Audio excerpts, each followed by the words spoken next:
മൂന്നാമത്തേത് നല്ല സ്വാത്വികമായ ഫുഡ് കൊടുക്കണം. സ്വാത്വികമായ ഫുഡ് എന്ന് പറഞ്ഞു കഴിഞ്ഞാൽ ബേക്കറിയിൽ നിന്നും സൂപ്പർ മാർക്കറ്റിൽ നിന്നും കിട്ടുന്ന പാക്കുകളും പെട്ടികളും ഒക്കെ നിർത്തി ഒഴിവാക്കണം. പിന്നെ ബുദ്ധിയെയും ശരീരത്തിനെയും പ്രചോദിപ്പിച്ചുകൊണ്ടിരിക്കുന്ന നല്ല ഫുഡ് കൊടുക്കണം. ചെറുപയർ, അങ്ങനത്തെ കുറേ സാധനങ്ങൾ. അത് തന്നെ മുളപ്പിച്ചു കൊടുക്കുന്നതിൻ്റെ പ്രത്യേകത എപ്പോഴും ഈ സമൂഹം മനസ്സിലാക്കിയിട്ടില്ല എന്നാണ് എനിക്ക് തോന്നുന്നത്. തലേനാൾ 1 മണിക്കൂർ വെള്ളത്തിലിട്ട് വയ്ക്കുക, എന്നിട്ട് ഊറ്റി വെക്കുക. രാവിലെ ആകുമ്പോഴേക്ക് ചെറിയ മുള പൊട്ടിയിട്ടുണ്ടാകും. എല്ലാ സംഗതികളും മുളച്ചാൽ കൂടുതൽ ഇരട്ടിക്കും 10 ഇരട്ടിക്കും അപ്പുറം അതിലുള്ള എല്ലാ പോഷകങ്ങളും വർദ്ധിക്കുന്നതാണ്. ഒന്നൊഴികെ ഉരുളക്കിഴങ്ങ് മാത്രം മുളപ്പിച്ചത് തിന്നരുത്. മുള പൊട്ടിയാൽ അത് വലിച്ചെറിയണം, അതൊരു വിഷമായി മാറുന്നുള്ളതാണ്. ഉരുളക്കിഴങ്ങ് മാത്രം മുളങ്ങനെ വന്നാൽ മുള ചെത്തിക്കളയാലും പറിച്ചിടലൊന്നുമല്ല. മുരക്കെ കൂട്ടി വെച്ചിട്ട് ഇത്ര വെള്ളയായിട്ടുണ്ടാവും ഉരുളക്കിഴങ്ങ്, അതാണ് മുറിച്ചിട്ടിട്ട് വെക്കാൻ പാടില്ല. അത് മാത്രം.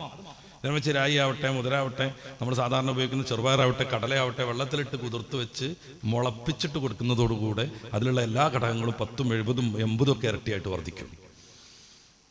ആവശ്യമായ പ്രോട്ടീനുകൾ കിട്ടണം. അത് മുട്ടയിൽ നിന്ന് കിട്ടും. ഈ മുട്ട തീരെ കഴിക്കൂല കുട്ടികൾ. അവർക്ക് ആവശ്യം ഇങ്ങനെ തൂങ്ങിക്കിടക്കുന്ന കുറേ പൊട്ടാറ്റോ ചിപ്സ് ഉണ്ട്.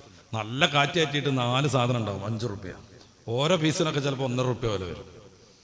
ഈ സാധനത്തിൻ്റെ പ്രത്യേകമായൊരു ടേസ്റ്റ്, എന്തോ ഒരു കെമിക്കലാണ്.